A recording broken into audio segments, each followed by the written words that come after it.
الحمد لله نحمده ونستعينه ونؤمن به ونتوكل عليه ونعوذ بالله من شرور أنفسنا ومن سيئات أعمالنا من يهده الله فلا مضل له ومن يضلله فلا هادي له وأشهد أن لا إله إلا الله وحده لا شريك له وأشهد أن محمدا عبده ورسوله أرسله بالهدى ودين الحق ليظهره على الدين كله ولو كره المشركون اللهم صل على محمد وعلى آل محمد كما صليت على إبراهيم وعلى آل إبراهيم إنك حميد مجيد اللهم بارك على محمد وعلى آل محمد كما باركت على إبراهيم وعلى آل إبراهيم إنك حميد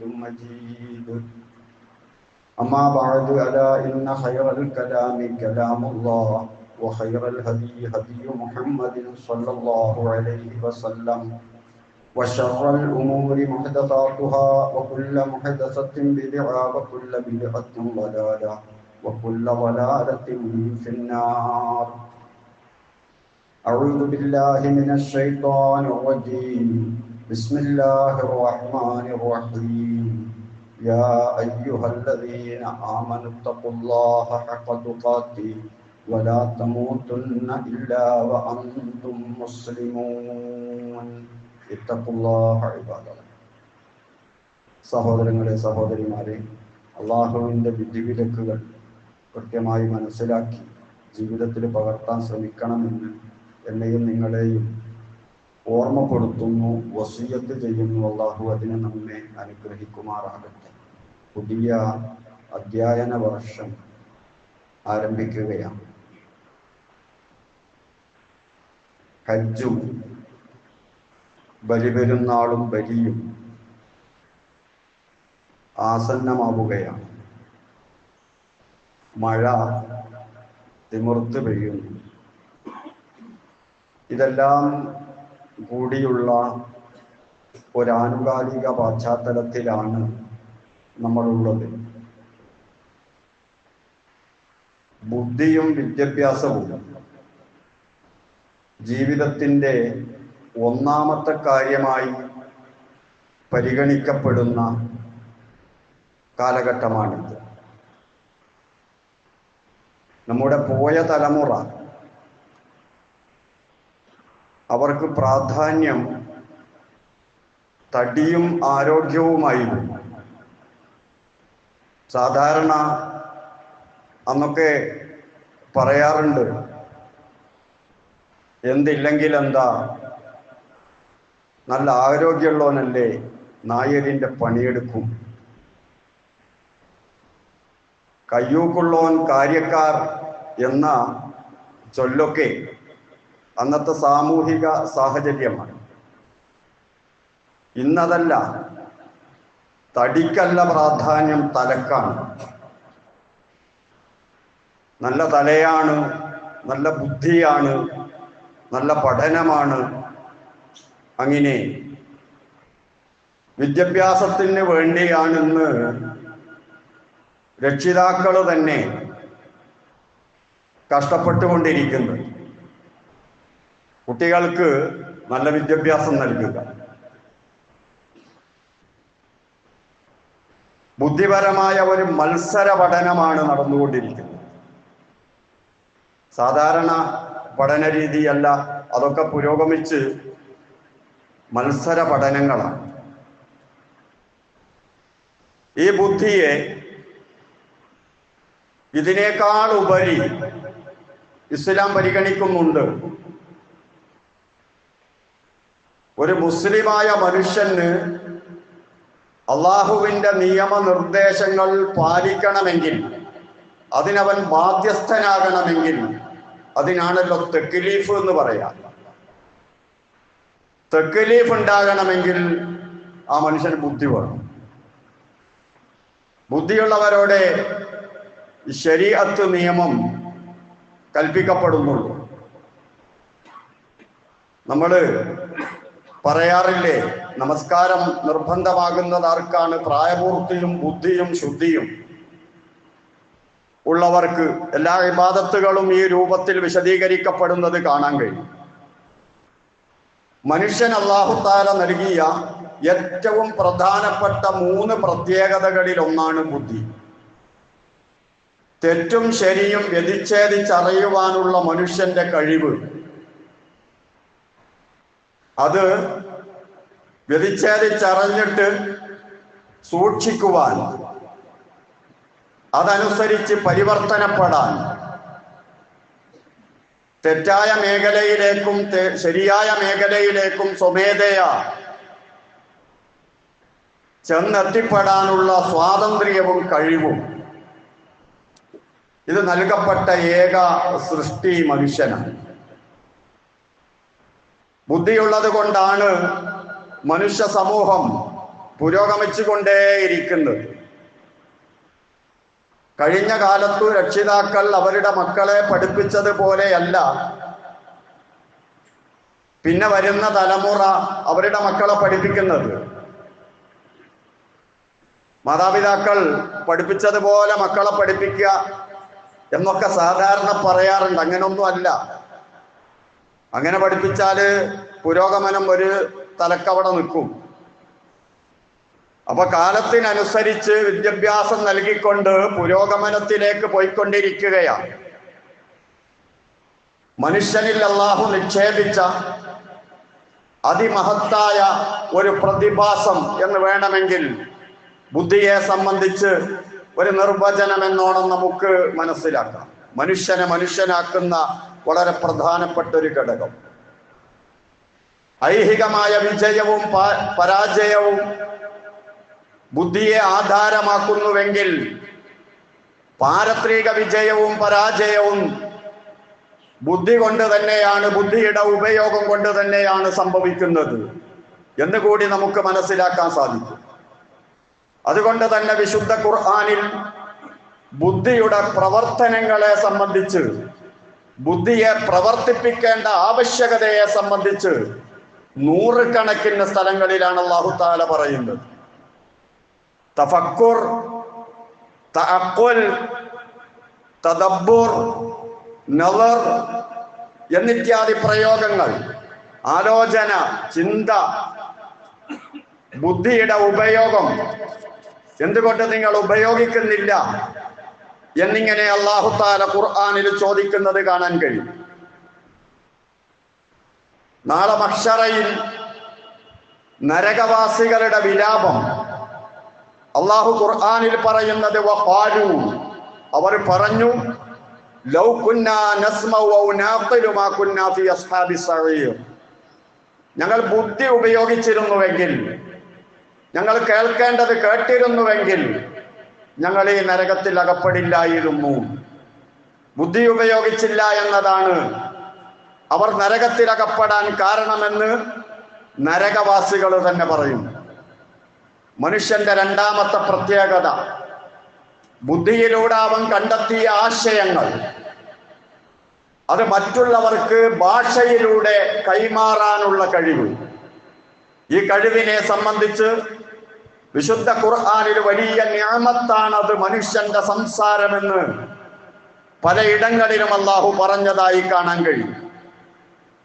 അല്ലാഹു തആല പറയുന്നു വിശുദ്ധ ഖുർആനിലൂടെ, അലം നജ്അൽ ലഹു ഐനൈൻ, മനുഷ്യന് നാം 2 കണ്ണ് നൽകിയില്ലേ, വലിസാനം വശഫത്തൈൻ, സംസാരിക്കാനുള്ള നാവും 2 ചുണ്ടും നൽകിയില്ലേ എന്ന് അല്ലാഹു തആല ചോദിക്കുന്നത് കാണാൻ കഴിയും.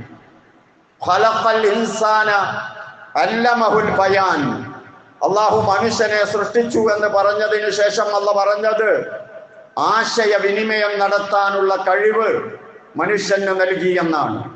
സംസാരശേഷി ഇത് മനുഷ്യന് മാത്രം അല്ലാഹു തആല നൽകിയ അതിമഹത്തായ അനുഗ്രഹമാണ്. മനുഷ്യനെ മനുഷ്യനാക്കുന്ന ഏറ്റവും പ്രധാനപ്പെട്ട ഘടകങ്ങളിൽ ഒന്ന് അവന്റെ സവിശേഷമായ ബുദ്ധിയും ആ ബുദ്ധിയിലൂടെ കണ്ടെത്തുന്ന ആശയങ്ങൾ പരസ്പരം കൈമാറാനുള്ള കഴിവും. സംസാരശേഷി അതാണ് അംബിയ മുർസലീങ്ങളുടെ ദഅവത്തിന്റെ ഏറ്റവും വലിയ മാധ്യമം. അന്ന് എഴുത്തില്ല. നമ്മുടെ റസൂലിനെ കൊണ്ട് തന്നെ പറയാറുള്ളത് എഴുതാനും വായിക്കാനും അറിയില്ല എന്നാണല്ലോ. സംസാരമാണ്, വഹ്യ് സംസാരമാണ്. ആ വഹ്യിലൂടെയാണ് പ്രബോധനങ്ങൾ നടന്നത്. അപ്പോൾ അള്ളാഹുവിന്റെ അമ്പിയാക്കൾ പ്രബോധനത്തിന് വേണ്ടി ഉപയോഗിച്ചതും മനുഷ്യന്റെ നന്മക്കും അവന്റെ വിജയത്തിനും വളരെ പ്രധാനപ്പെട്ടതുമാണ് സംസാരമെന്നത്. ഈ സംസാരവും ബുദ്ധിയും എന്ന രണ്ട് നിഅമത്ത് എന്തിനാണ് അല്ലാഹു തആല മനുഷ്യന് നൽകിയത്? അത് നൽകിയത് എന്തിനാണ് എന്നതാണ് അതിന്റെ മറുപടിയാണ് മനുഷ്യന്റെ മൂന്നാമത്തെ പ്രത്യേകത. എന്താണത്? മറ്റു ജീവജാലങ്ങൾക്കെല്ലാം ജീവനുണ്ടെങ്കിലും മനുഷ്യന് അല്ലാഹു തആല നൽകിയ ആത്മാവിന് നാശമില്ല. അതൊരിക്കലും നശിച്ചു പോകാത്ത ആത്മാവാണ്. മരണത്തോടുകൂടി മനുഷ്യൻ നശിക്കുകയല്ല, ജീവിക്കുകയാണ് ചെയ്യുന്നത്. യഥാർത്ഥമായ ജീവിതത്തിലേക്ക് നടന്നു പോവുകയാണ് ചെയ്യുന്നത്. ഇത് മനുഷ്യന് മാത്രമുള്ള പ്രത്യേകതയാണ്. മറ്റ് ജീവജാലങ്ങൾക്കെല്ലാം നാളെ മഹ്ശറയിൽ വെച്ച് അല്ലാഹു അവയോട് ഉയർത്തെഴുന്നേൽപ്പിക്കപ്പെട്ടതിന് ശേഷം അവരുടെ ഇടയിലുള്ള പ്രശ്നങ്ങൾ തീർക്കാൻ വേണ്ടി വിചാരണക്ക് ഉയർത്തെഴുന്നേൽപ്പിക്കൽ ആവശ്യമായവയെ ഉയർത്തെഴുന്നേൽപ്പിച്ചിട്ട് നിങ്ങൾ മണ്ണായി മാറുക എന്ന് പറഞ്ഞ് അവസാനിച്ചു പോകുമെങ്കിൽ, അതുപോലെ അവസാനിച്ചിരുന്നെങ്കിൽ നന്നായിരുന്നേനെ എന്ന് ആഗ്രഹിക്കുന്ന മനുഷ്യരുണ്ട് എന്ന് ഖുർആനിൽ അല്ലാഹു തആല പറയുന്നു. പക്ഷേ മനുഷ്യാത്മാവിന് നാശമില്ല, അതിങ്ങനെ തുടർന്നു പോവുകയാണ്. അങ്ങനെ അനന്തമായി തുടർന്നു പോകുന്ന മനുഷ്യ ജീവിതം, ആ മനുഷ്യ ജീവിതത്തിൽ താൻ വിജയിക്കണോ പരാജയപ്പെടണോ എന്ന് തീരുമാനിക്കാൻ മനുഷ്യൻ ഈ ജീവിതം ഉപയോഗപ്പെടുത്തണം. ഈ രണ്ട് പ്രത്യേകതകൾ അഥവാ ബുദ്ധിയും ആശയവിനിമയം നടത്താനുള്ള കഴിവും മനുഷ്യന് നൽകിയത് കൊണ്ട്, സ്വതന്ത്രമായി പ്രവർത്തിക്കാനുള്ള കഴിവ് മനുഷ്യന് നൽകിയത് കൊണ്ട് തന്നെ അവന്റെ സുരക്ഷിതത്വം അവൻ തന്നെ ഉണ്ടാക്കിയെടുക്കണം. വിതച്ചതേ കൊയ്യൂ എന്ന് പറയപ്പെടാറുണ്ടല്ലോ. ഖുർആനിൽ അല്ലാഹു തആല പറയുന്നുണ്ട് പലയിടങ്ങളിലും, വലാ തസിറു വാസിറത്തും വിസ്റ ഉഖറ. വെറുതെ പറഞ്ഞതല്ല. ഒരു പാപിയായ മനുഷ്യനും മറ്റൊരുത്തന്റെ പാപഭാരം ഏറ്റെടുക്കുകയില്ല. അവനവൻ ചെയ്തത് അവനവൻ തന്നെ അനുഭവിക്കേണ്ടി വരുമെന്ന് പറയുന്നത് ഈ രണ്ട് നിഅമത്തിന്റെ അടിസ്ഥാനത്തിലാണ്. ബുദ്ധി അതുപയോഗപ്പെടുത്തണം, ആശയവിനിമയം നടക്കണം, കേൾക്കേണ്ടത് കേൾക്കണം, പഠിക്കേണ്ടത് പഠിക്കണം. അങ്ങനെ ഭാവി ജീവിതം സുരക്ഷിതമാക്കണം. മനുഷ്യന്റെ മൂന്നാമത്തെ പ്രത്യേകതയാണ് ഈമാൻ കാര്യങ്ങളിൽ ഉൾപ്പെടുത്തിയിട്ട് പരലോക വിശ്വാസമായി നമ്മെ വിശുദ്ധ ഖുർആൻ പഠിപ്പിക്കുന്നത്. അതുകൊണ്ട് തന്നെയാണ് ലാ ഇക്റാഹ ഫിദ്ദീൻ എന്നൊക്കെ നമ്മൾ പറയാറുള്ളത്.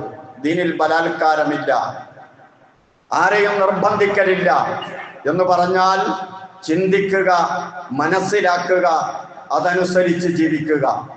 ബുദ്ധിയും സംസാരശേഷിയും ഉപയോഗപ്പെടുത്തിയിട്ട് ആഖിറം സുരക്ഷിതമാക്കുക. എന്നാൽ മനുഷ്യന്റെ ബുദ്ധിക്ക് അത് യഥാർത്ഥ രൂപത്തിൽ പ്രവർത്തിക്കണമെങ്കിൽ ഒരു പ്രകാശം ആവശ്യമുണ്ട്. ബുദ്ധി കൊണ്ട് കണ്ടെത്തണമെങ്കിൽ, ശരി കണ്ടെത്തണമെങ്കിൽ. അത് ശരീരത്തിലുള്ള കണ്ണിനുണ്ടല്ല അവസ്ഥ. നല്ല കാഴ്ച ഉണ്ട്, പക്ഷെ കൂരിരുട്ടാണ്. എങ്ങനെ കാണാൻ പറ്റും? ഒന്നും മനസ്സിലാകില്ല. ഒരു അന്ധനെയും ഒരു കണ്ണ് കാണുന്നവനെയും പിടിച്ചൊരു റൂമിലിട്ടടച്ച് കൂരിരുട്ടാണ്, രണ്ടാളും ഒരുപോലല്ലേ, ഒന്നും കാണൂല. അപ്പൊ കാഴ്ചക്ക് വെളിച്ചം വേണം. അതുപോലെ ബുദ്ധി അതിന്റെ ശരിയായ ദിശയിൽ പ്രവർത്തിക്കണമെങ്കിൽ വഹ്യ് എന്ന പ്രകാശം വേണം. അതുകൊണ്ടാണ് ഖുർആനിനെ സംബന്ധിച്ച് അല്ലാഹു നൂറ് പ്രകാശം എന്ന് പറഞ്ഞത്. ബുദ്ധിയുടെ പ്രകാശമാണത്. അള്ളാഹുവിനെ സംബന്ധിച്ച് നൂറ് എന്ന് അല്ലാഹു തആല പറഞ്ഞില്ലേ? തൗഹീദ്, ഹിദായത്ത്, അതൊക്കെ നൂറാണ്. യഹ്ദില്ലാഹു ലിനൂരിഹി. അല്ലാഹു തആല അവന്റെ പ്രകാശത്തിലേക്ക് ഹിദായത്താക്കുന്നു മയ്യശ, അവൻ ഉദ്ദേശിച്ചവരെ. ഞാൻ എൻ്റെ ബുദ്ധി കൊണ്ടൊക്കെ കഴിച്ചലാകും, എൻ്റെ ബുദ്ധി പര്യാപ്തമാണ്, തികഞ്ഞതാണ് എന്ന് മനുഷ്യൻ വിചാരിക്കുകയാണെങ്കിൽ കൂരിരുട്ടിൽ ഞാനങ്ങ് നടക്കും എന്ന് പറയുന്ന വ്യക്തിയെപ്പോലെയാണത്. അള്ളാഹു കൊടുത്ത ബുദ്ധി അവൻ ഇറക്കിയ വഹയിലൂടെ വഹയി പ്രകാശിക്കുമ്പോ അതനുസരിച്ച് ആ ബുദ്ധി പ്രവർത്തിച്ചാൽ മനുഷ്യൻ വിജയിക്കുന്നതാണ്, രക്ഷപ്പെടുന്നതാണ്. അതുകൊണ്ട് തന്നെ തഖ്ലീദ് പാടില്ല എന്ന് പറയുന്നു ഇസ്ലാം. വിഷയങ്ങളുടെ അതിന്റെ ഉൾഭാഗമാണ് നാം മനസ്സിലാക്കിക്കൊണ്ടിരിക്കുന്നത്. എന്തുകൊണ്ട് തഖ്ലീദ് പാടില്ല? അന്ധമായ അനുകരണം. ആരെയും അന്ധമായി അനുകരിക്കാൻ പാടില്ല. മദ്ഹബുകളെ വരെ അന്ധമായി തഖ്ലീദ് ചെയ്യാൻ പാടില്ലല്ലോ. എന്തുകൊണ്ട്? തഖ്ലീദ് ചെയ്യുന്നവന്റെ ബുദ്ധി മരവിക്കുകയാണ്, അത് പ്രവർത്തിക്കുന്നില്ല.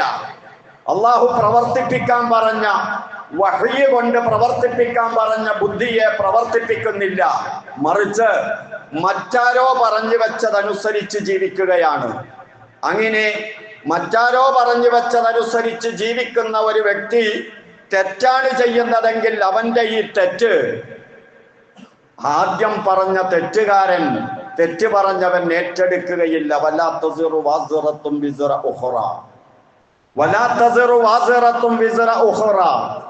ഒരാളും, ഒരു തെറ്റുകാരനും മറ്റൊരു തെറ്റുകാരന്റെ പാപഭാരം ഏറ്റെടുക്കുകയില്ല.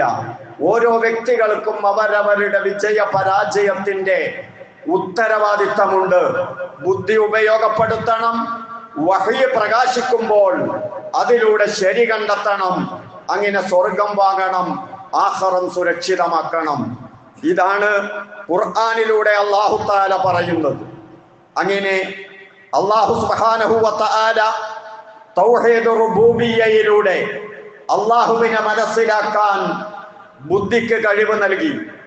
തൗഹീദ് റുബൂബിയ്യ എന്ന് പറഞ്ഞാൽ അല്ലാഹുവിനെ മനസ്സിലാക്കലാണ്.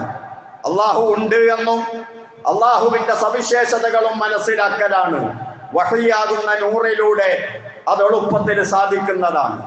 തൗഹീദ് ഉലൂഹിയ്യ എന്ന് പറഞ്ഞാൽ ആ തൗഹീദ് റുബൂബിയ്യ അല്ലാഹുവിനെ മനസ്സിലാക്കുക എന്നതിന് പുറമെ ആ മനസ്സിലാക്കിയ അല്ലാഹുവിലേക്ക് അടുക്കാൻ ഞാൻ എന്താണ് ചെയ്യേണ്ടത്, അതുവഴി എനിക്കെന്താണ് ബാധ്യത, അത് മനസ്സിലാക്കുന്നതിനാണ് തൗഹീദ് ഉലൂഹിയ്യ എന്ന് പറയുന്നത്.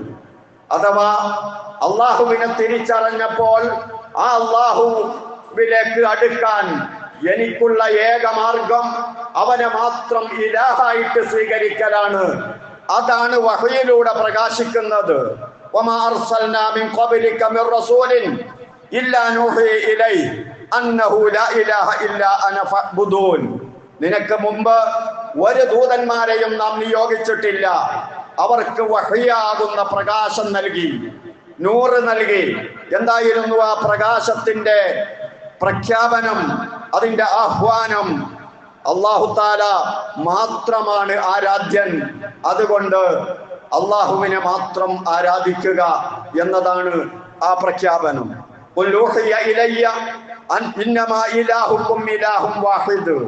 റസൂലിനോടുള്ള പറയാണ്, എനിക്ക് വഹ്യ് ലഭിച്ചിട്ടുണ്ട്, പ്രകാശം ലഭിച്ചിട്ടുണ്ട്. എന്ത്? നിങ്ങൾക്കുള്ളത് ഏക ഇലാഹ് മാത്രമാണ്, അതുകൊണ്ട് ഏക ഇലാഹിനെ മാത്രമേ ആരാധിക്കാവൂ എന്ന പ്രകാശം വഹ്യ് എനിക്ക് ലഭിച്ചിട്ടുണ്ട്. അപ്പോൾ അല്ലാഹു നമ്മെ നാമാക്കിയ ബുദ്ധിയും അതുപോലെ തന്നെ നമ്മുടെ സംസാര ശേഷിയും ഇതെല്ലാം ഉപയോഗപ്പെടുത്തിയിട്ട് വഹ്യാകുന്ന നൂറിലൂടെ നമ്മുടെ നിത്യജീവൻ, മരണാനന്തര ജീവൻ അത് സുരക്ഷിതമാക്കി എടുക്കുക എന്നതാണ് നമ്മുടെ ഏറ്റവും വലിയ ഉത്തരവാദിത്വം. ഈ ഉത്തരവാദിത്വം ഐഹികമായ ജീവിതത്തിൽ മുഴുകിയിട്ട് മറന്നു പോകുന്ന ഒരു കാലഘട്ടത്തിലാണ് നമ്മൾ ജീവിച്ചു കൊണ്ടിരിക്കുന്നത്. വിദ്യാഭ്യാസത്തിന്റെ മുഴുവൻ പോക്ക് ഈ ഭൗതിക ലോകത്ത് കുറച്ചു കാലം ജീവിക്കുമ്പോൾ അവിടെ എന്തൊക്കെ നേടിയെടുക്കണം എന്നതിൽ മാത്രം ഊന്നിപ്പോകുന്ന ഒരു പരാജയം സമൂഹത്തിന് പൊതുവെ സംഭവിച്ചു കൊണ്ടിരിക്കുകയാണ്. അതിനിടക്ക് നിത്യജീവൻ ലഭിക്കുന്ന പരലോകത്ത് നമ്മുടെ ആത്മാവിന് നിത്യശാന്തി അഥവാ പരിശുദ്ധമായ സ്വർഗം അത് നഷ്ടപ്പെട്ടു പോകാതെ കാത്തു സൂക്ഷിക്കാൻ ഖുർആനാകുന്ന റസൂലിന്റെ ഹദീസാകുന്ന വഹ്യികളിലൂടെ, രണ്ടും വഹ്യാണ്, ആ വഹ്യികളിലൂടെ നമ്മുടെ ആത്മാവിനെ സംശുദ്ധമാക്കിയെടുക്കുക, പ്രകാശിപ്പിക്കുക, അതിന് ബുദ്ധി ഉപയോഗിക്കുക, അങ്ങനെ രക്ഷപ്പെടാൻ ശ്രമിക്കുക. അത്തരം വിശ്വാസികളിൽ അള്ളാഹു നമ്മെ ഉൾപ്പെടുത്തി തരുമാറാകട്ടെ.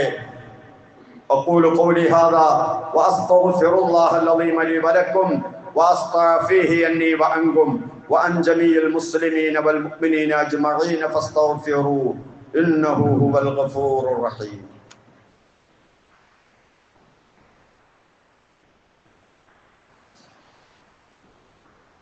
الحمد لله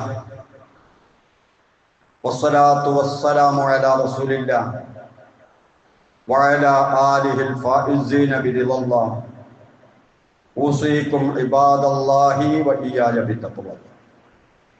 അള്ളാഹുവിൻ്റെ വിധിവിലക്കുകൾ അനുസരിച്ച് ജീവിക്കണേ എന്ന് ഒരിക്കൽ കൂടി എന്നെയും നിങ്ങളെയും ഓർമ്മപ്പെടുത്തുന്നു, വസിയത്ത് ചെയ്യും.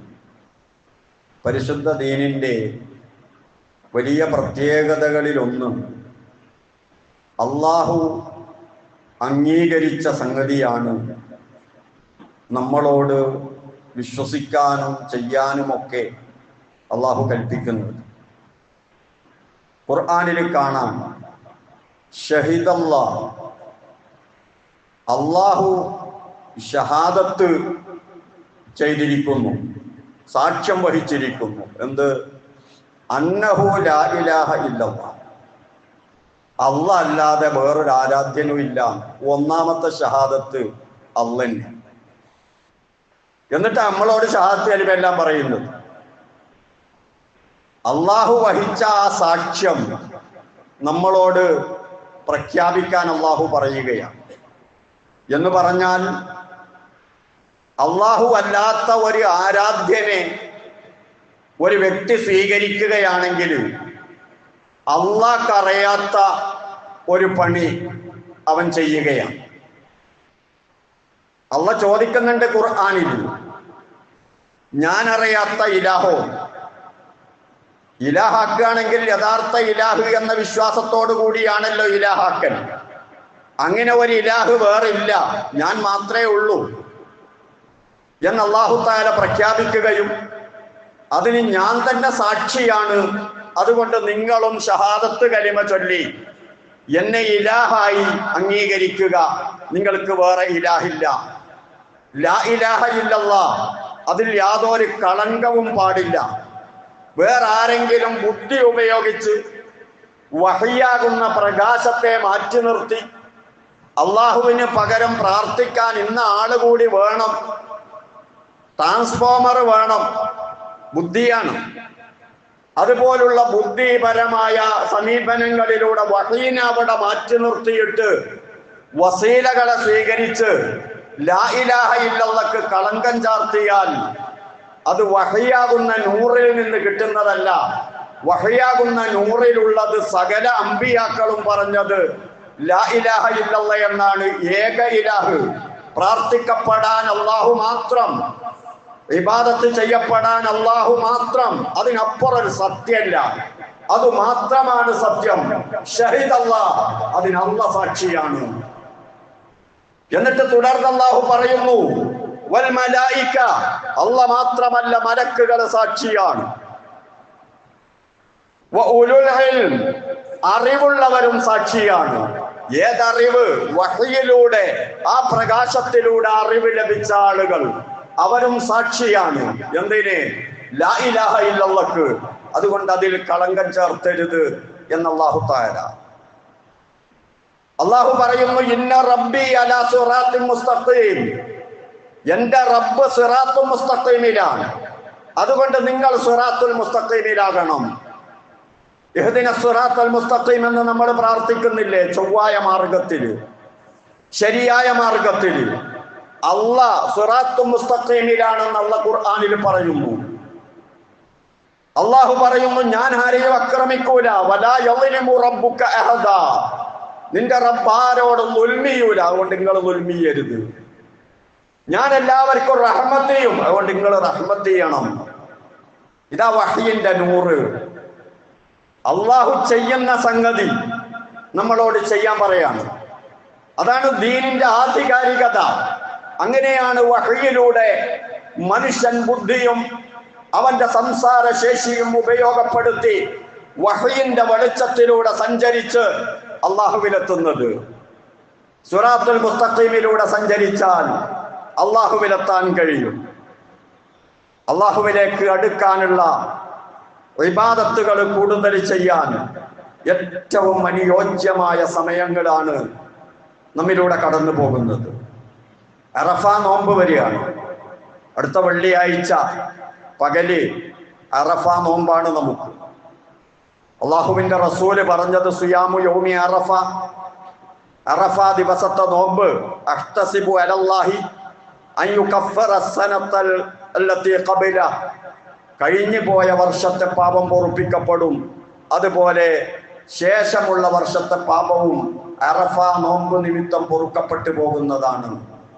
അതുകൊണ്ട് അറഫ നോമ്പ് നമ്മുടെ 2 വർഷത്തെ പാപങ്ങൾ പൊറുപ്പിക്കപ്പെടാൻ മാത്രം ഫലമുള്ള ശ്രേഷ്ഠതയുള്ള നോമ്പാണ് എന്ന വിശ്വാസത്തോടു കൂടി തന്നെ റസൂലുള്ളാഹിയുടെ സുന്നത്താണ്, വഹയിലൂടെ നമുക്ക് ലഭിച്ച വെളിച്ചമാണ് എന്ന ബോധത്തോടു കൂടി തന്നെ നമ്മൾ നോമ്പെടുക്കുക. അള്ളാഹു തൗഫീഖ് നൽകുമാറാകട്ടെ. നമ്മുടെ പ്രതിനിധികളായ ഹാജിമാർ നല്ല വെയിലത്താണ്, കടുത്ത ചൂടിലാണ്. ഒരുപാട് വൃദ്ധന്മാരും അതുപോലെ പ്രായമായ സ്ത്രീകളും എല്ലാം ഹജ്ജിന് പോയിട്ടുണ്ട്. അവരുടെ ജീവിതത്തിൽ ഒരു പക്ഷേ ആദ്യത്തെ വിദേശ യാത്രയായിരിക്കും. അങ്ങനെയുള്ള ആളുകളും ഉണ്ട്. അവരൊക്കെ യാതൊരു ബുദ്ധിമുട്ടും ഇല്ലാതെ സുരക്ഷിതമായി നാട്ടിലേക്ക് തിരിച്ചു വരണം. അവരുടെ ഹജ്ജും ഉംറയും സ്വീകരിക്കപ്പെടണം. അവർ നമ്മുടെ കാര്യത്തിൽ നടത്തിയ പ്രാർത്ഥനകളെല്ലാം അള്ളാഹു സ്വീകരിക്കണം. പ്രതികൂലമായ കാലാവസ്ഥയിൽ നമ്മുടെ ബലി പെരുന്നാളും ബലിയും എല്ലാം സുരക്ഷിതമായി ലോകത്തെമ്പാടും പ്രത്യേകിച്ച് നമ്മുടെ രാജ്യത്തും നടക്കണം. അള്ളാഹു അതിനെല്ലാം തൗഫീഖ് നൽകണം. നമ്മൾ ആത്മാർത്ഥമായി പ്രാർത്ഥിക്കണം. അള്ളാഹുവേ, ഹാജിമാരെ സുരക്ഷിതരായി തിരിച്ചെത്തിക്കണേ റഹ്മാനെ. അവരുടെ ഹജ്ജും ഉംറയും നീ സ്വീകരിക്കണേ റഹ്മാനെ. അവരുടെ പ്രാർത്ഥന സ്വീകരിക്കണേ റഹ്മാനെ. മഖ്ബൂലും മബ്റൂറുമായ ഹജ്ജും ഉംറയും നിർവഹിക്കാൻ അവർക്ക് തൗഫീഖ് നൽകണേ റഹ്മാനെ. ഞങ്ങളുടെ കാര്യത്തിൽ അവർ സമർപ്പിക്കുന്ന അപേക്ഷകളെല്ലാം നീ സ്വീകരിക്കണേ റഹ്മാനെ. ദീനിന്റെ ഇസ്സത്തും അഭിവൃദ്ധിയും നിലനിർത്തി തരണേ റഹ്മാനെ. അള്ളാഹുവേ, ഏകദൈവ വിശ്വാസികളായി ജീവിക്കാൻ, നിന്നിൽ അർപ്പിച്ച് ജീവിക്കാൻ നീ ആഗ്രഹിച്ചതുപോലെ, നീ നിർദ്ദേശിച്ചതുപോലെ നിന്റെ മുവഹ്ഹിദുകളായി ജീവിക്കാനും പ്രബോധനം ചെയ്യാനും സാലിഹീങ്ങളുടെ കൂടെ സ്വർഗത്തിൽ ജീവിക്കാനും തൗഫീഖ് നൽകണേ റഹ്മാനെ. നശ്വരമായ ഈ ഐഹിക ജീവിതത്തിന്റെ പ്രസരിപ്പിൽ മുഴുകി ആഖിറം മറന്നു പോകുന്ന നിർഭാഗ്യവാന്മാരിൽ ഉൾപ്പെടുത്തരുതേ റഹ്മാനെ. പരലോകം മുഖ്യ വിഷയമായി കാണുന്ന വിശ്വാസികളിൽ ഉൾപ്പെടുത്തി അനുഗ്രഹിക്കണേ റഹ്മാനെ.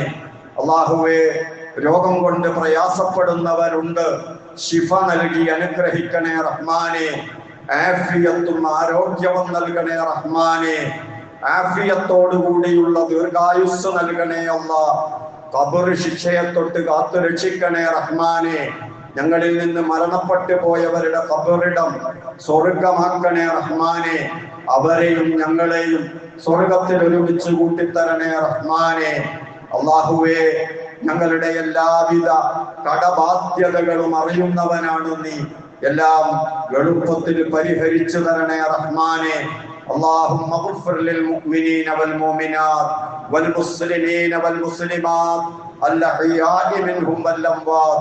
ربنا آتنا في الدنيا حسنة وفي الآخرة حسنة وقنا عذاب النار. ربنا تقبل منا إنك أنت السميع العليم وتب علينا إنك أنت التواب الرحيم آمين برحمتك يا أرحم الراحمين.